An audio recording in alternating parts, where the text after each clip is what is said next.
Hi everyone. आज की video में देखेंगे टॉप 30 कुरुख भाषा के टॉप 30 एमसीक्यू जो आपके सिलेबस नंबर यूनिट नंबर 6 जो आज का टॉपिक है वाक्य रचना, प्रश्नात्मक, निषेधात्मक, आज्ञार्थक और शुद्ध अभिव्यक्ति जो आपके एग्जाम को पॉइंट ऑफ व्यू से काफ़ी ज़्यादा इम्पोर्टेंट टॉपिक है क्योंकि इस टॉपिक से मैक्सिमम क्वेश्चन 10 से 12 क्वेश्चन यहाँ से बनते हैं।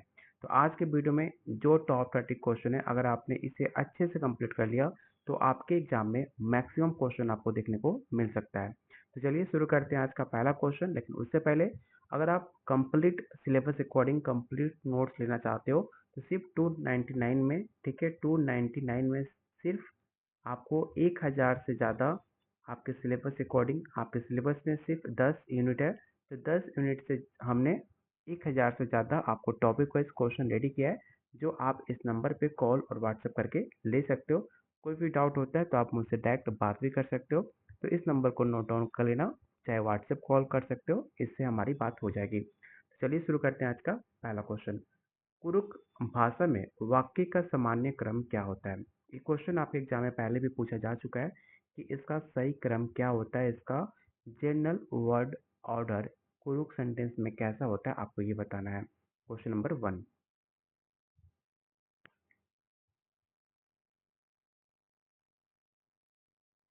और सारे लोग आंसर कमेंट बॉक्स में बताते रहना जिससे मैं देख पाऊँ कितने लोग आंसर सही कर पा रहे हैं।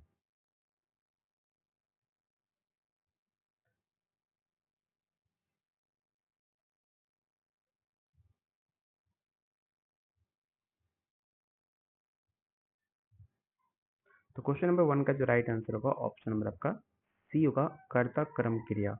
क्योंकि कुरुक भाषा द्रविड़ भाषा परिवार का सदस्य है और द्रविड़ भाषाओं जैसे कि तमिल, तेलुगु, मलयालम इस मूल वाक्य क्रम का कर्ता कर्म क्रिया होता है।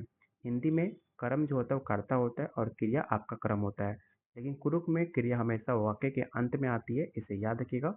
जैसे कि राम पुस्तक पढ़ता है तो कुरुक का क्रम होगा राम पुस्तक पढ़ता है, इसलिए इसका राइट आंसर होगा ऑप्शन नंबर आपका सी।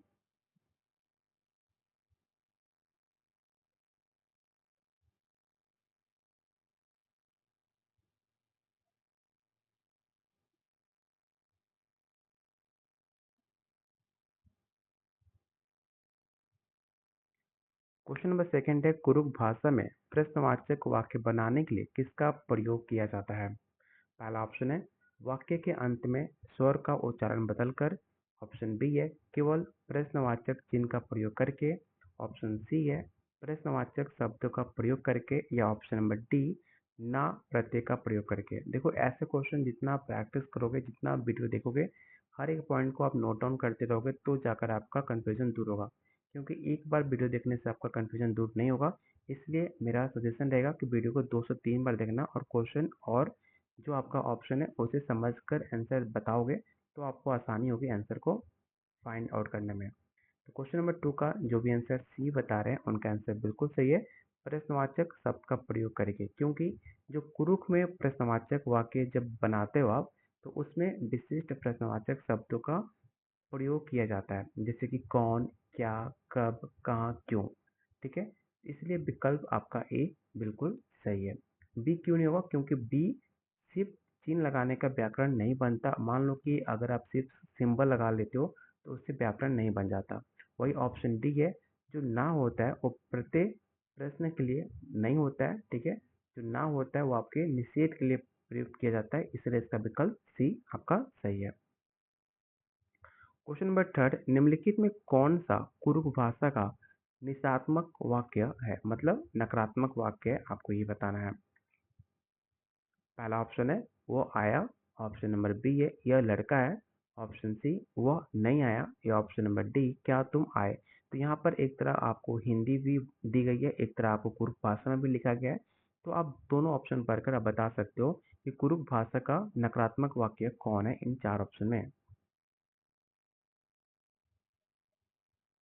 सबसे पहले अगर आपको पता होगा कि नकारात्मक वाक्य कौन होते हैं तो आप आसानी से इसका आंसर बता पाओगे। अगर आपको नहीं पता तो याद रखिएगा, नकारात्मक वाक्य वैसे वाक्य को कहा जाता है जिनमें क्रिया का निषेध दर्शाया जाता है। कुरुख में निषेध के लिए क्रिया के अंत में से या एन प्रत्यय लगाया जाता है। याद रखिएगा, जो कुरुक भाषा होता है उसके निषेध करने के लिए क्रिया के अंत में से और या एन का प्रयोग किया जाता है। एन, ठीक है। तो दो प्रत्यय लगाए जाते हैं, आपके चाहे से लगे चाहे आपका एन लगे, ठीक है। तो यहाँ पर आपका वाचन का जो अर्थ है, ठीक है, ऑप्शन नंबर सी में जो आपका यहाँ पर देख रहे हो वाचस्यन, लास्ट में आपका लगा हुआ है सेन, ठीक है, से, इसलिए आपका राइट आंसर होगा यहाँ पर आपका ऑप्शन नंबर सी। वाचन का अर्थ क्या होता है? नहीं आया, ठीक है। और ऑप्शन नंबर ए क्यों नहीं होगा? क्योंकि ए इस आपका सकारात्मक भूतकाल है और बी आपका विधानवाचक है और डी आपका प्रश्नवाचक है, इसलिए हमारा तीन ऑप्शन बिल्कुल नहीं होगा। ऑप्शन सी के साथ हम जाएंगे जो हमारा राइट आंसर होगा। क्वेश्चन नंबर 4 है, निम्नलिखित में कौन सा आज्ञार्थक वाक्य है? आज्ञार्थक का मतलब होता है आदेश, तो निम्नलिखित में कौन सा आदेश वाक्य है आपको ये बताना है।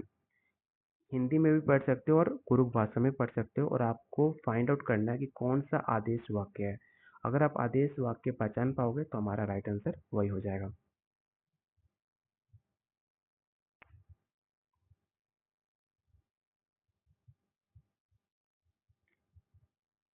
तो आदेश आप वर्ड से आपको समझ आ रहा होगा कि अनुरोध करना या निर्देश देना। तो याद रखिएगा, इनमें क्रिया का मूल रूप बिना काल प्रत्यय प्रयुक्त होता है, जैसे कि 20 मतलब होता है जाओ, उसका क्रिया का आज्ञार्थक रूप है, इसलिए हमारा जो राइट आंसर होगा ऑप्शन नंबर आपका सी हो जाएगा। तुम जल्दी आओ, यहाँ पर क्या है? तो यहाँ पर आपका अनुरोध है कि तुम जल्दी आओ, यहाँ पर निर्देश नहीं है, यहाँ पर आपका अनुरोध है कि तुम जल्दी आओ, तो option number C right answer होगा। क्वेश्चन नंबर 5, कुरुक भाषा के दिशात्मक वाक्यों में प्रायः कौन सा शब्द का प्रत्यय जोड़ा जाता है? ला, मालदा, के या से?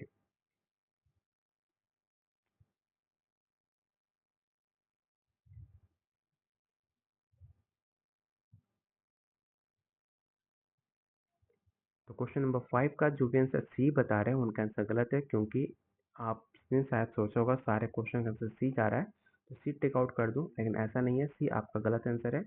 जो आंसर डी बता रहे हैं उनका आंसर बिल्कुल सही है। याद रखिएगा, कुरुक व्याकरण के अनुसार जो भी निशात्मक वाक्य होते हैं उनकी मुख्य क्रिया के साथ प्रत्यय जोड़ा जाता है। यदि भूतकाल हो तो एन होगा, वर्तमान भविष्य में जोड़ा जाता है, ठीक है।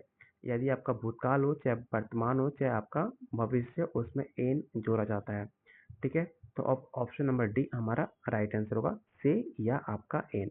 जस्ट मैंने आपको बताया भी था, से या एन आपको प्रत्यय में जोड़ा जाए उसे कहा जाता है निशात्मक वाक्य। तो ऑप्शन नंबर डी हमारा राइट आंसर होगा। क्वेश्चन नंबर 6 आपको बताना है कि आज्ञार्थक वाक्यों में क्रिया के किस रूप का प्रयोग किया जाता है? सामान्य भूतकाल, वर्तमान काल, मूल धातु रूप या भविष्य काल। और जिन्होंने अभी तक वीडियो को लाइक एंड शेयर नहीं किया तो प्लीज़ वीडियो को लाइक एंड शेयर जरूर करना। अगर आप चाहते हो डेली आपको ऐसे क्लासेस मिले, सारा सिलेबस अकॉर्डिंग आपको इतने सारे क्वेश्चन प्रैक्टिस करा दिया जाए जिससे आपको सारे क्वेश्चन आसानी से डाउटफुल क्लियर हो जाए, आप अच्छे से प्रैक्टिस कर पाओ, तो प्लीज़ वीडियो को लाइक और शेयर जरूर करना, क्योंकि आपका एक लाइक मुझे मोटिवेट करेगा आपके लिए और ज़्यादा डेली कंटेंट लाने का। तो प्लीज़ वीडियो को लाइक और शेयर जरूर करना। तो क्वेश्चन नंबर 6 का आंसर भी आने लगा है। जो भी आंसर यहाँ पर सी बता रहे हैं उनका आंसर बिल्कुल सही है, क्योंकि आज्ञार्थक वाक्यों में क्रिया के साथ कोई भी काल सूचक प्रत्यय नहीं लगता, केवल सिर्फ मूल धातु जैसे कि जा, खा, पी, सो का प्रयोग किया जाता है। उदाहरण के लिए 20 मतलब क्या होता है? जाओ। वो मतलब होता है खाओ, इसलिए हमारा जो विकल्प सी हमारा राइट आंसर होगा। ये जो है वो भूतकाल है, बी आपका वर्तमान काल है और डी आपका भविष्य है, और हमारा राइट आंसर होगा ऑप्शन नंबर सी, मूल धातु रूप। क्वेश्चन नंबर 7, इसे ध्यान से देखिएगा। कुरुक भाषा में प्रश्नवाचक वाक्य को दर्शाने के लिए सबसे सामान्य तरीका क्या है? ऑप्शन को ध्यान से पढ़िए और बताइए क्वेश्चन नंबर 7 का राइट आंसर क्या हो सकता है।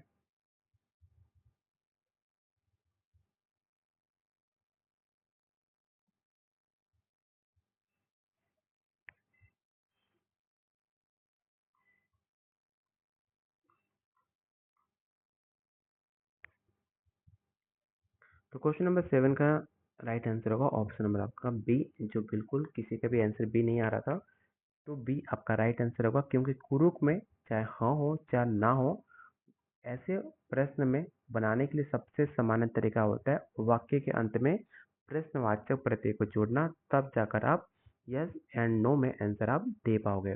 जैसे कि अवन वाचास मतलब वो आया, ठीक है। तो अगर आप इसे अवन वाचास कहते हो, जब इसको आप चेंज करते हो प्रश्नवाचक में, तो हमारा सेंटेंस हो जाएगा अवन वाचास का मतलब क्या वो आया।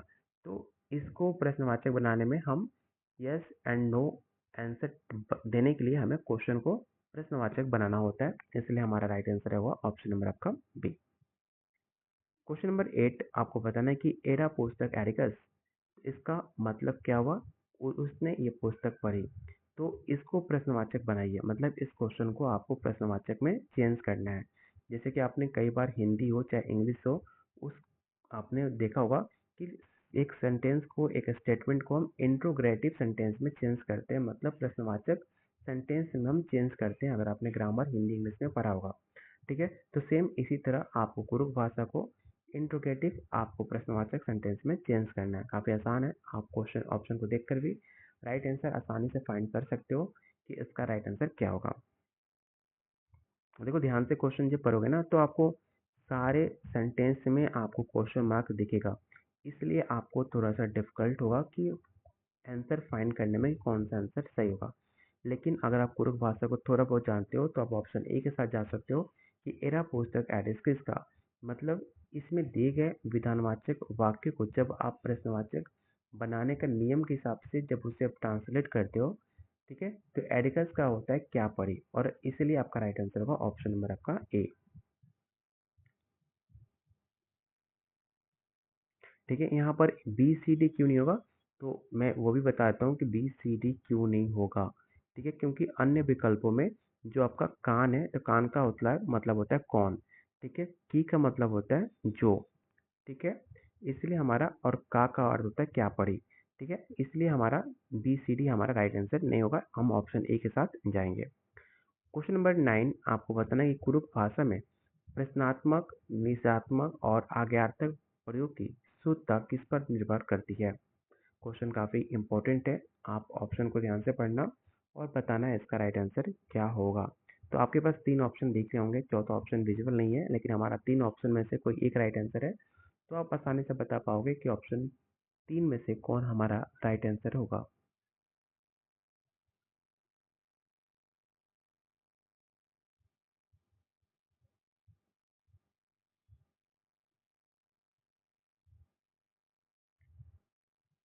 तो क्वेश्चन नंबर 9 और जो ऑप्शन ए के साथ जा रहे हैं उनका आंसर बिल्कुल सही है। क्यों सही है, क्योंकि कुरुक में प्रश्नात्मक, निषेधात्मक और आज्ञार्थक वाक्यों की शुद्धता पूर्णतः प्रत्यय पर डिपेंड करता है, जैसे कि का, से, एन और सहायक शब्दों के सही स्थान पर निर्भर करता है, इसलिए हमारा राइट आंसर ऑप्शन नंबर आपका ए होगा। क्वेश्चन नंबर 10 आपको बताना है कि शुद्ध अभिव्यक्ति के लिए कुरुक वाक्य में क्या आवश्यक है। तो क्वेश्चन नंबर 10 का जल्दी से इसका राइट आंसर बताइए क्या होगा, ऑप्शन नंबर, क्वेश्चन नंबर 10।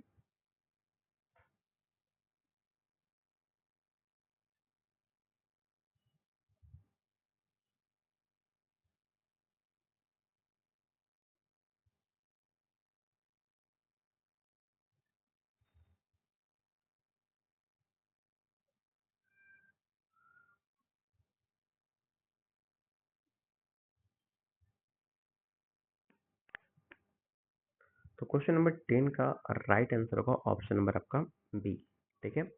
याद रखिएगा ऑप्शन बी आपका राइट आंसर होगा, क्योंकि शुद्ध अभिव्यक्ति का अर्थ होता है मानक व्याकरण के नियमों का पालन करते हुए स्पष्ट और त्रुटि रहित भाषा का प्रयोग करना। इस वाक्य क्रम में जो आपका एस ओ वी है, वो सही प्रत्यय लिंग वचन का मेल आवश्यक माना जाता है, इसलिए आपका राइट आंसर होगा ऑप्शन नंबर बी। ए क्यों नहीं होगा, क्योंकि ए आपका अलंकारिक शब्द जरूरी नहीं होता। सी आपका इसलिए नहीं होगा क्योंकि संस्कृत शब्द शुद्धता के लिए आवश्यक नहीं होता, और केवल डी में केवल सिंबल आपका पर्याप्त नहीं होता, इसलिए हमारा राइट आंसर होगा ऑप्शन नंबर आपका बी। अगला क्वेश्चन है जाओ।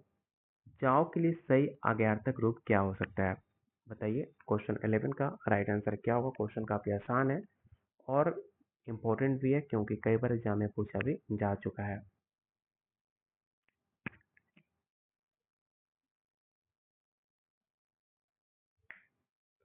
मैं कोशिश करूँगा जो ये टॉपिक है इस टॉपिक का एक थ्योरी का वीडियो भी आपको दिया जाए जिसमें आपको समझने में काफ़ी आसानी हो। अगर आप चाहते हो कि इस टॉपिक का थ्योरी का वीडियो मिले तो वीडियो पर लाइक और कमेंट जरूर करना कि आप चाहते हो इस टॉपिक का थ्योरी वीडियो है जिसे आप इसे समझने में काफ़ी आपको आसानी हो। क्वेश्चन नंबर 11 का राइट आंसर होगा ऑप्शन नंबर आपका बी। ठीक है। जाना एक क्रिया का मूल रूप बचा होता है जो कि आज्ञार्थक वाक्य इसी मूल रूप का प्रयोग किया जाता है। ठीक है। तो इसका राइट आंसर होगा ऑप्शन नंबर आपका बी। निम्नलिखित में कौन सा वाक्य व्याकरण दृष्टि से शुद्ध है, मतलब प्योर है, आपको ये बताना है, ग्रामेटिकली करेक्ट है, आपको फाइंड आउट करना है।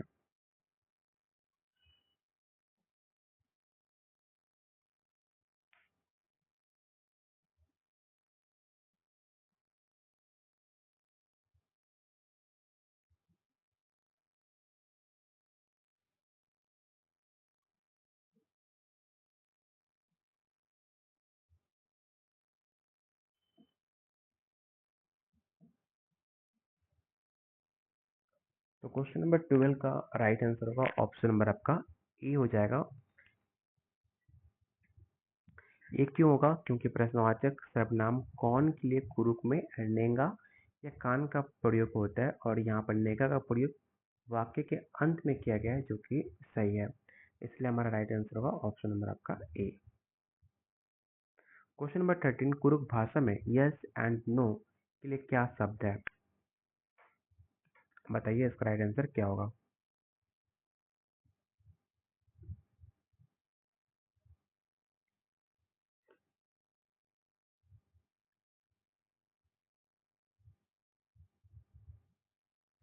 तो इसका राइट आंसर होगा ऑप्शन नंबर आपका ए।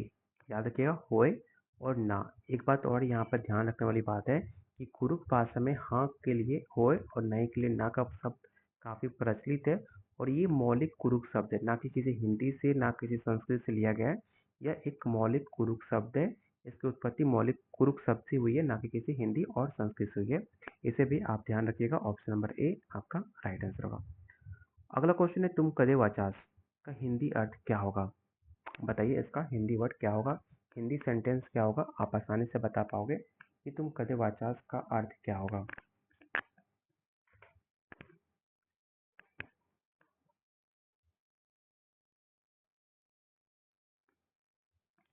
कि तुम कदे वाचास का अर्थ होगा तुम कब आए। जब आप शब्दों का विश्लेषण करोगे तो तुम का आपको तुम हो जाएगा। कदे मतलब कब और वाचास मतलब आया। यहाँ पर भूतकाल और पुल्लिंग की बात की जा रही है। इसका पूरा अर्थ होगा तुम कब आए। ठीक है। और जो हमारा ए क्यों नहीं होगा, क्योंकि ए हमारा भविष्य काल हो जा रहा है और सी इसलिए नहीं होगा क्योंकि उसमें क्यों नहीं आए आपसे पूछा जा रहा है और डी में आपका कहाँ नहीं आए ये पूछा जा रहा है। इसलिए हमारा राइट आंसर होगा ऑप्शन नंबर आपका बी हो जाएगा। इसे ध्यान रखिएगा। क्वेश्चन नंबर 15 आपको बताना है कि आज्ञार्थक वाक्य की पहचान के लिए क्या देखना चाहिए। बताइए इसका राइट आंसर क्या होगा।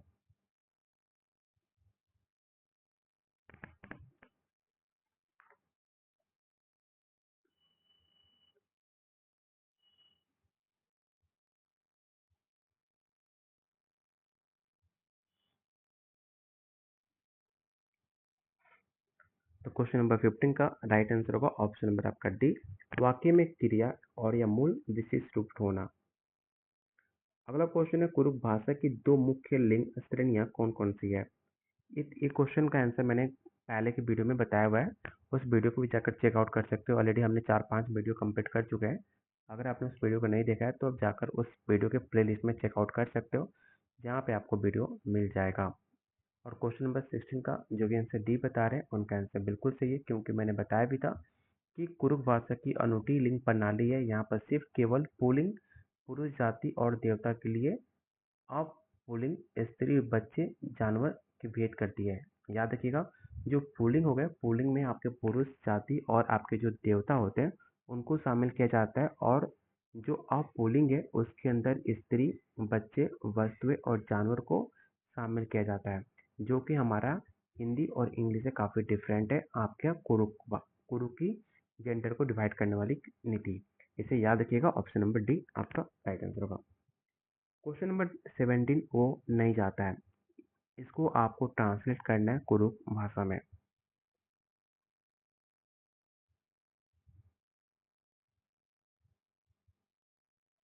तो इसका राइट आंसर होगा ऑप्शन नंबर आपका बी। अगला क्वेश्चन है प्रश्नवाचक सर्वनाम कौन के लिए कुरुक भाषा में क्या प्रयोग किया जाता है।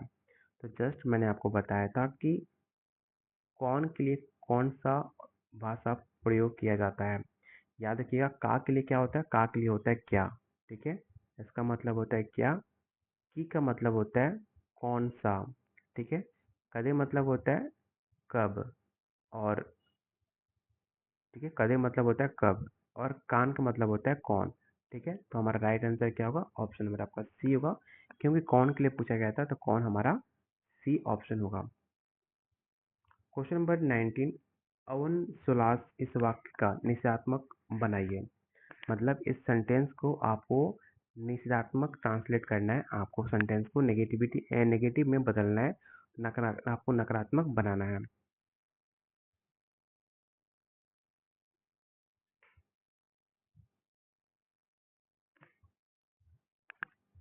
तो मैंने आपको बताया भी था कि जब आप निषेध नकारात्मक रूप जब आप बनाते हो तो उसके अंत में निषेध प्रत्यय से जो बदल कर म में शामिल हो जाता है, ठीक है। तो याद रखिएगा इसका राइट आंसर क्या होगा, तो ऑप्शन नंबर हमारा बी होगा, अवन सुलासिन, ठीक है।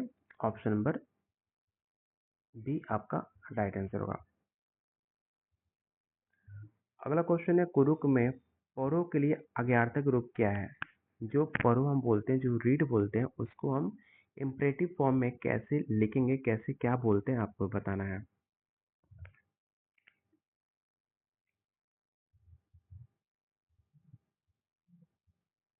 तो इसका कुरुक भाषा में मतलब होता है एडकी, ठीक है। एडकी हमारा ऑप्शन नंबर बी होगा। रेड जो हमारा पढ़ना की जगह आज्ञार्थक रूप एडकी होता है, इसे याद रखिएगा, ऑप्शन नंबर बी। अगला क्वेश्चन है शुद्ध अभिव्यक्ति के लिए कुरुक वाक्यों में तत्सम शब्दों का स्थान पर किसका प्रयोग अधिक किया जाता है।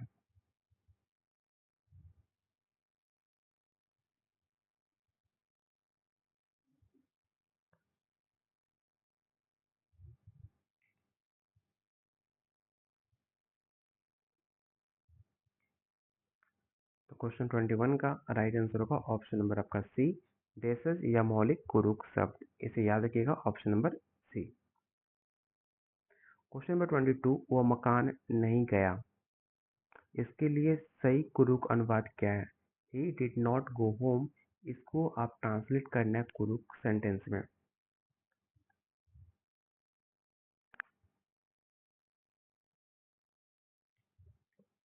अगर आप इसको एसओवी जो हमारा होता है, जो ट्रांसलेट का एक सही क्रम होता है, अगर उसे आप पालन करते हो तो हमारा आंसर निकल के आएगा ऑप्शन नंबर आपका सी, ठीक है। क्योंकि अवन मतलब होता है वो, और वरे मतलब होता है मकान, तो इसका राइट आंसर होगा ऑप्शन नंबर आपका सी। अगला क्वेश्चन कुरुक भाषा में प्रश्नवाचक शब्द के लिए प्रयोग कब किया जाता है। तो जस्ट मैंने आपको बताया था, हर एक पॉइंट मैंने मेंशन किया था कि की का मतलब क्या होता है और का मतलब क्या होता है। तो यहाँ पर कब के लिए हम प्रयोग करते हैं, ठीक है। कब के लिए क्या प्रयोग होता है, तो कदे, ठीक है। ऑप्शन नंबर बी आपका राइट आंसर होगा। कदे मतलब कब, और का मतलब होता है क्या, की का मतलब होता है कौन सा, और कास मतलब होता है कहाँ पर। तो कदे मतलब कब, इसे याद रखिएगा, ऑप्शन नंबर बी। तुम वचा इस वाक्य के लिए किस किस प्रयोग का उदाहरण है, आपको ये बताना है। क्या एक इंट्रोगेटिव है, या नेगेटिव है, या इम्परेटिव है, या डिक्लेरेटिव है।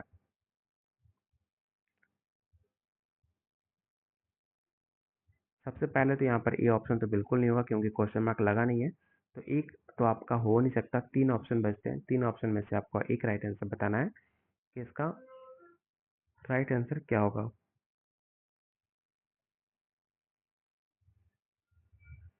तुम मतलब तुम तो होता ही है, ठीक है। और वाचा मतलब क्या होता है, तो मैंने बताया था, वाचा का अर्थ होता है जाओ। तो इसका मतलब है तुम जाओ, तुम जाओ एक तरह का अनुरोध है, एक सीधा आदेश है। तो उसको हम कहते हैं अज्ञार्थक, ऑप्शन नंबर सी।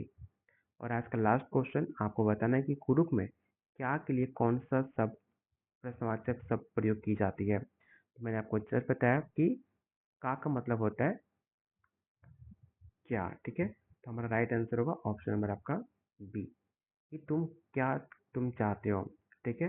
तो इसका का मतलब होता है क्या। यहाँ पे और भी क्वेश्चन है जो आपको पेड नोट्स के अंदर मिलेगा, सिर्फ जो पेड नोट्स आप ले सकते हो। 299 में 1000+ क्वेश्चन आपको सिलेबस अकॉर्डिंग मिलेंगे।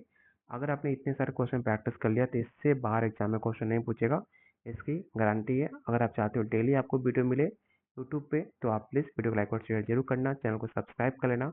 अगर आप चाहते हो इस टॉपिक का थ्योरी वीडियो, तो उसे भी आप कमेंट बॉक्स में लिख सकते हो। तो आने वाले कल के वीडियो में इस टॉपिक का थ्योरी वीडियो काफ़ी डिटेल में दे दूंगा, जिससे आपको पढ़ने के बाद सारा क्वेश्चन समझ पाओगे। और ऑलरेडी हमने 5 वीडियो ऑलरेडी बना चुके हैं, अगर आपने वीडियो नहीं देखा है तो जाकर उस वीडियो को आप जरूर देखना। नोट्स लेने के लिए आपको इस नंबर पर कॉल और व्हाट्सएप करना है, जो डायरेक्ट आप मुझसे बात कर पाओगे। तो मिलते हैं बहुत जल्द अगले वीडियो में, तब तक लगे वॉचिंग, कीप शेयरिंग।